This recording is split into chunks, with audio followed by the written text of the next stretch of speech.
Jack Ryan एक ऐसी series जो 2018 में आई थी। उसमें जैक रायन लोगों से सवाल पूछते हैं कि अमेरिका का सबसे बड़ा थ्रेट कौन है। तो जवाब आता है रशिया, चाइना, नॉर्थ कोरिया आदि। लेकिन फिर जैक रायन बोलते हैं कि सबसे बड़ा थ्रेट है वेनेजुएला।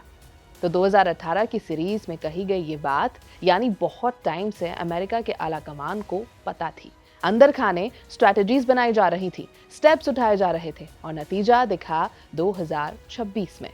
नमस्कार, मेरा नाम है श्वेता शर्मा और क्यों वेनेजुएला जैसा छोटा देश अमेरिका के लिए सबसे बड़ा थ्रेट था। वजह थी entry of Russia and China. रूस और चीन कैसे वेनेजुएला में प्रवेश कर रहे थे और ये अमेरिका के लिए सबसे बड़ा खतरा बनता जा रहा था। लेकिन कैसे ये दोनों देश वेनेजुएला में घुसते चले जा रहे थे। रूस और चीन ने वेनेजुएला में सीधे बड़े पैमाने पर सैन्य तैनाती के जरिए नहीं, बल्कि आर्थिक, राजनीतिक और सीमित सुरक्षा साझेदारियों के जरिए प्रवेश किया। ये साझेदारियां मादुरो सरकार के साथ तेल, कर्ज और कूटनीतिक समर्थन पर आधारित रहीं। वॉशिंगटन इसे रणनीतिक चुनौती मानता है क्योंकि इससे अमेरिका के पारंपरिक प्रभाव क्षेत्र में उसके दो प्रतिद्वंदी देशों को दबदबा, संभावित सैन्य या खुफिया पहुंच और राजनीतिक प्रभाव मिल सकता है। Hours before the attack Chinese officials Maduro से मिले थे।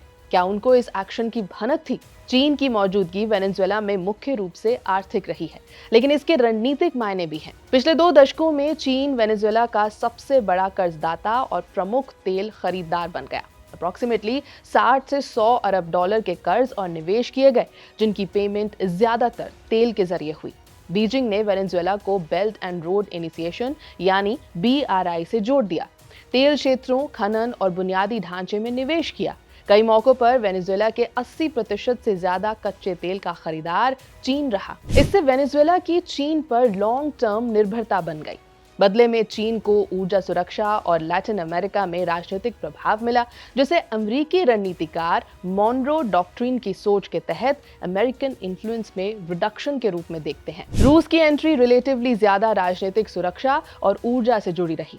मॉस्को ने संयुक्त राष्ट्र में वेनेजुएला का कूटनीतिक समर्थन किया, प्रतिबंधों से निपटने में मदद की और रक्षा, ऊर्जा व तकनीक सहयोग को कवर करने वाली रणनीतिक साझेदारी पर हस्ताक्षर किए।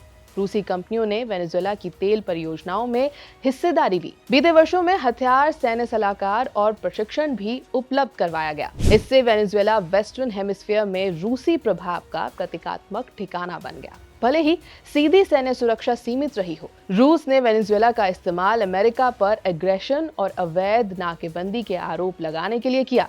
खुद को संप्रभुता का रक्षक बताकर ग्लोबल साउथ में समर्थन जुटा लिया। तो अमेरिका इसे खतरा क्यों मानता था? अमेरिका के लिए मुद्दा तुरंत आक्रमण नहीं, बल्कि अपने आसपास प्रतिद्वंदियों के राजनीतिक ठिकाने बनना है। वेनेजुएला में चीन का कर्ज, तेल आपूर्ति और बुनियादी ढांचे पर प्रभाव बीजिंग को ऊर्जा और राजनीतिक फैसलों पर दबाव बनाने की क्षमता देता है, एक ऐसे क्षेत्र में जिसे वॉशिंगटन लंबे समय से अपना बैकयार्ड मानता रहा है। रूस का राजनीतिक और सुरक्षा सहयोग, even if military strength limited हो, उसको खुफिया गतिविधियों, सूचना युद्ध और कभी कभार सैन्य संकेत जैसे पोर्ट कॉल या तैनाती के लिए मंच उपलब्ध कराता है, वो भी अमेरिकी सीमा के बहुत करीब। अमेरिकी एक्सपर्ट्स के मुताबिक ये रिश्ते मॉस्को और बीजिंग की काउंटर हेजेमोनिक रणनीति का हिस्सा हैं, जिसका मकसद अमेरिकी प्रभाव को धीरे धीरे कम करना और उसके अपने पड़ोस में उसकी दृढ़ता की परीक्षा लेना है। तो तेल, रिसोर्सेज, अर्थ मैग्नेट्स के अलावा अमेरिका ने अटैक किया बढ़ते थ्रेट का खात्मा करने के लिए। यह है बीपी लाइव। मेरा नाम है श्वेता शर्मा।